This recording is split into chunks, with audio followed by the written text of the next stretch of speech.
Hi there, John Carnavelli again with your next computer tutorial. The last time we did the snipping tool. Hopefully that was useful to people.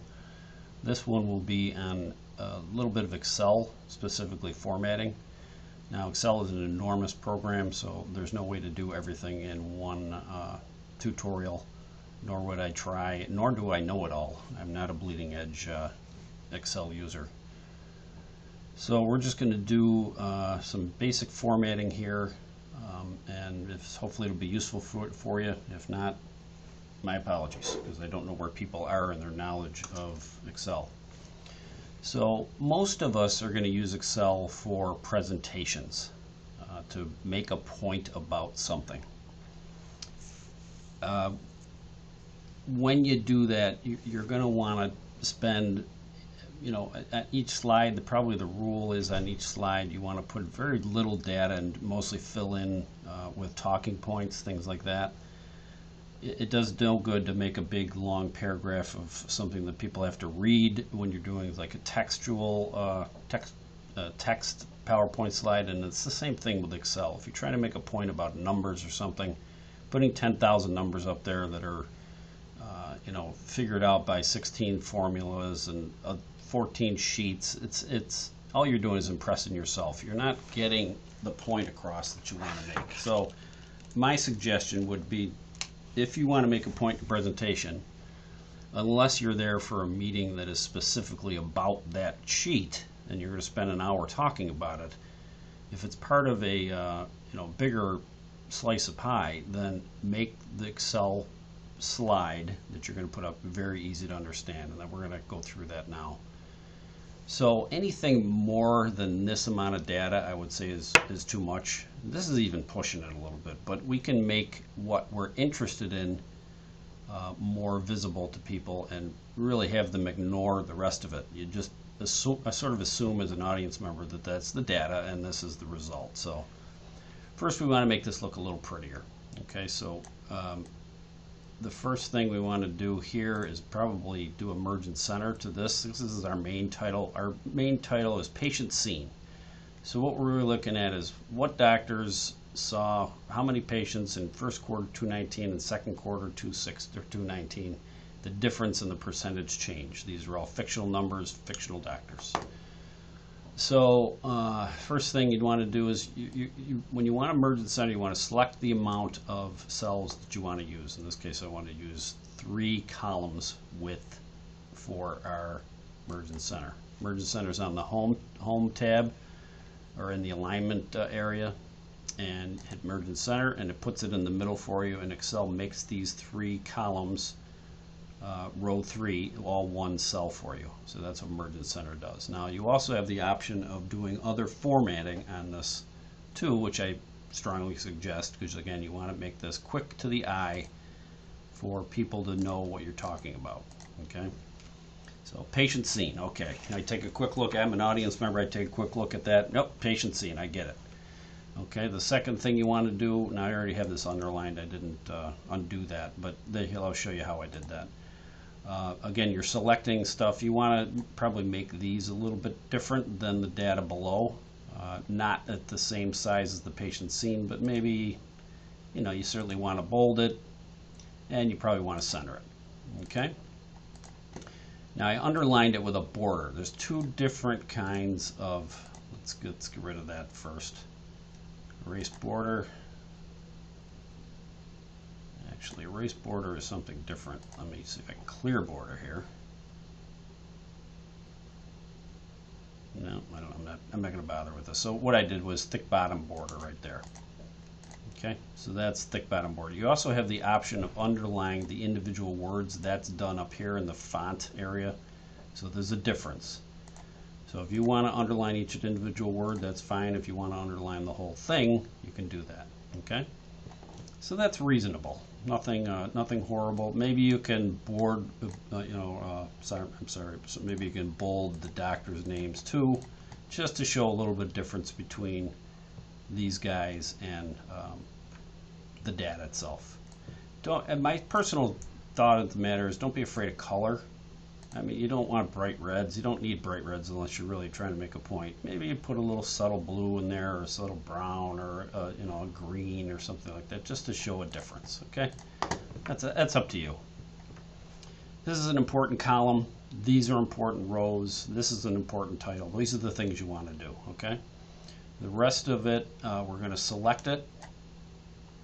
And I personally like centering data. I think it looks better in the center of the cell.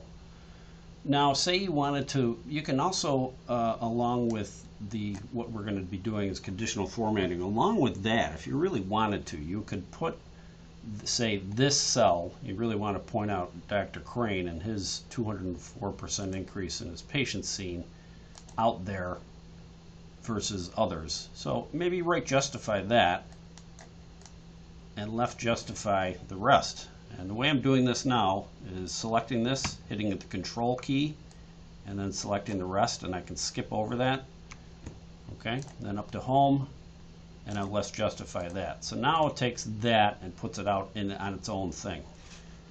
That, in addition to the conditional formatting we're going to do, is going to point out Dr. Crane's 204% to the eye very quickly.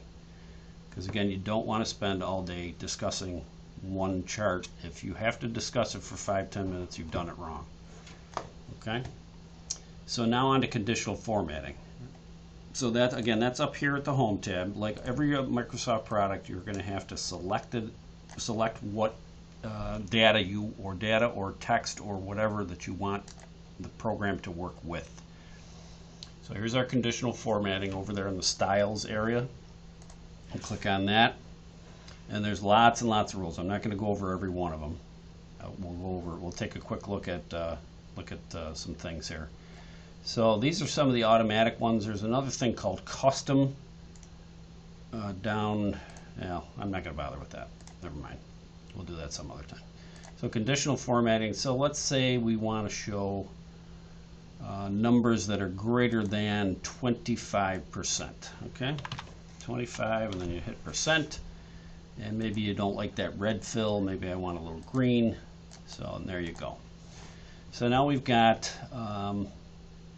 anything above 25% is highlighted in green. Quick and easy. You look up at that, you see patient seen, you see the green. Okay, and now you've decided, well, now I've got my guys and my doctors in green, I got my dad in green. Maybe that doesn't really work. So maybe you want to change the color, or maybe you want to just go black. Okay, so let's just go back to our black with our bolded, and then, because remember what we're doing, we're trying to get the eye to what we want, what the message that we're trying to get across. Okay, so that is conditional formatting and that particular thing. So that's greater than, you can do less than, you can do between, equal, and etc., etc. The other thing I want to show you is data bars, which I think is kind of good. So you have, and this is the one I like, red and green. You can do a gradient fill if you want to be fancy. You can do a solid fill. That's up to you. It's again personal preference. We'll do a solid fill. So we'll click on that. So you can do fields or conditional formatting on top of each other. So in this case, it's starting to blow out the numbers a little bit. So maybe we want to back off of that one. And this is the thing you play with. And I didn't plan this other than knowing where I was going to click. But sometimes this is what happens. So maybe this doesn't work for me. The data bars. I want to do a gradient. Maybe I want to bold these numbers a little bit so they show up a little better, or maybe that's just too much stuff because it's just getting blown out a little bit. So maybe we don't want the data bars. So let's clear the rules from the selected cells, and let's just go back to our conditional formatting, and we'll go greater than 25%, and we'll go to our green like we had before. Oh, and see what I just did? I just violated my own rule. I didn't select first. That's what happens if you don't select. It'll still do it for you, but it's not going to do anything. And so greater than 25%. I don't know why it selects 63. It's probably some median of some sort. And let's go back to green. Sorry, green. Okay, and there we go. And maybe the only one here's another thing that you can do. Maybe the only one you want to bold is Dr. Crane. If he's the guy you're really looking to schmooze today, again, I'm using control here. So we might as well go over that real quick. So when I select these and I want to skip one, hit control and then go down below and hit control again. That continues to select these and these. If I did this without the control and then tried to do that, it would unselect the top ones. So that's why you use control. Shift will do a similar thing, but it will select everything between 2 points. So right now I've got that selected, and then I have the shift key pressed and I click down here, it selects everything. So that doesn't do me any good because I only want to work with the rest of these minus where Dr. Crane is. So this, control, select those, and this time I want to take away the bolding for those, and I only really want to have Dr. Crane bolded, and there we go. So Dr. Kildare didn't do too bad. So even though they're right next to each other, you know, you still are making your point here. So there's green, and then, you know, if you really wanted to, you've got your color schemes again, your reds and your greens,